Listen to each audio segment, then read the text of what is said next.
and see how he suddenly comes back into the story. 20 years later, a different project, a different town. Why not reuse a good idea that you didn't even use in the first case? So here we look at two oil sketches by Giambattista and two preparatory drawings by Domenico, and then Domenico's final fresco there at the center. It's these ideas that come back to life even at the space of decades. But it's even more of a rich story. Similarly, also for the Brescia project, Domenico used this drawing at upper left. Now this is a copy that he made of a figure in one of his father's paintings, the great canvases for Cal Dauphine, made in the year of Domenico's birth. So he's drawing these in 20 or 30 years after the canvases. This is now at the Metropolitan. It used to be right at the top of the stairs. We're not sure where it'll be when they reopen. Domenico, having a commission for the Brescia frescoes, goes to Cal Dauphine and makes this drawing of his father's fresco, his father's canvas, and then reuses exactly that figure, taking the drawing with him to Brescia. Now, a sprawled figure is a sprawled figure, but the quotation is actually sensible and meaningful. The Giambattista painting is about the destruction of the city of Carthage. The Gian Domenico fresco in Brescia is about the miraculous appearance of the patron saints, thereby preventing the destruction of the city of Brescia in the 15th century. Now, the question, this kind of clever quotation, probably meant nothing at all to anyone save Domenico himself. It's inside baseball, but it provides some real insight into the way that he comes to work, especially in his final decades. For the last 15 or 20 years of his life, that is, Domenico took no commissions, basically retired from painting, except at the family villa. The family must have made a killing in Spain. Domenico came back from Spain so rich that he didn't have to work.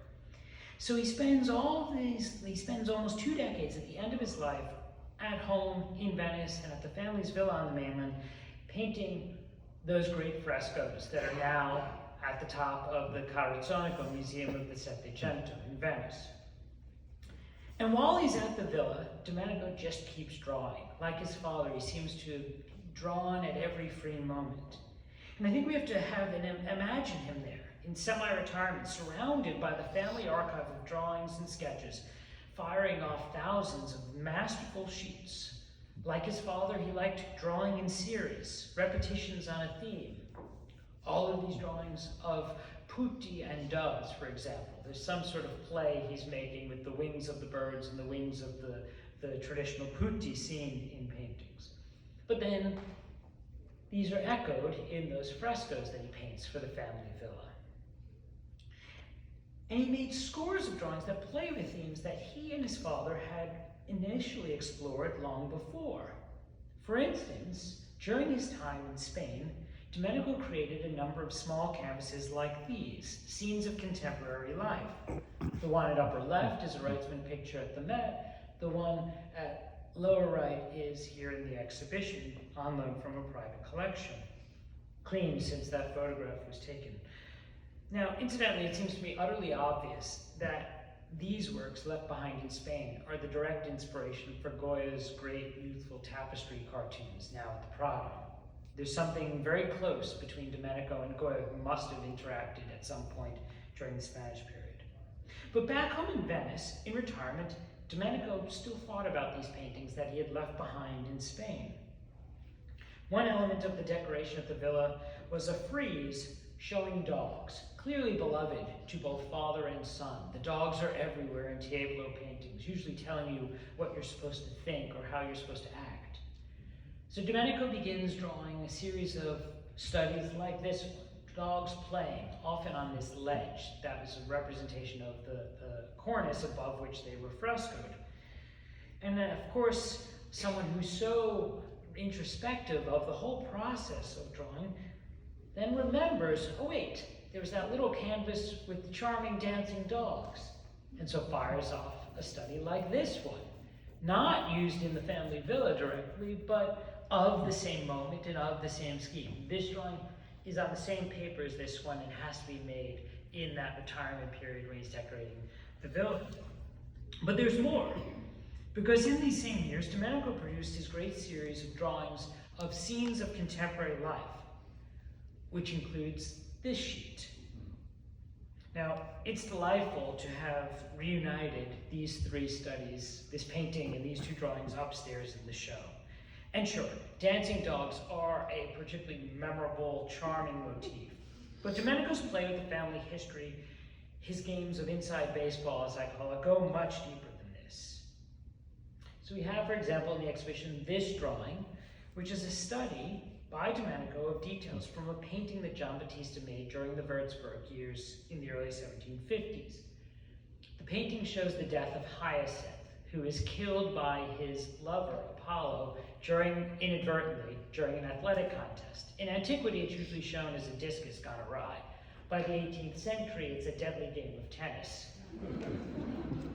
Anyway, this is a painting that the family is going to leave behind in Germany.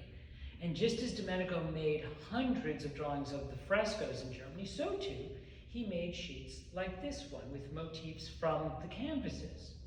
This one is here at the Morgan, and now in the show, there are others like this one that's in the great collection of Tiepolo studies at Stuttgart. And sometime, again, a couple of decades later, Domenico clearly has these drawings on the table in front of him when he produces this fresco for the family villa. Though whether the Hyacinth Punchinello sprawled at left has been killed while playing badminton, or whether he's just eaten and drunk too much is a delightfully open question. Tennis, I think death by tennis was a stretch. Death by shuttlecock seems kind of absurd. But this brings me to the story of Punchinello, with which the exhibition ends, and I think it's only right and maybe the most fun if I end with Punchinello tonight. Punchinello was the family game, it seems.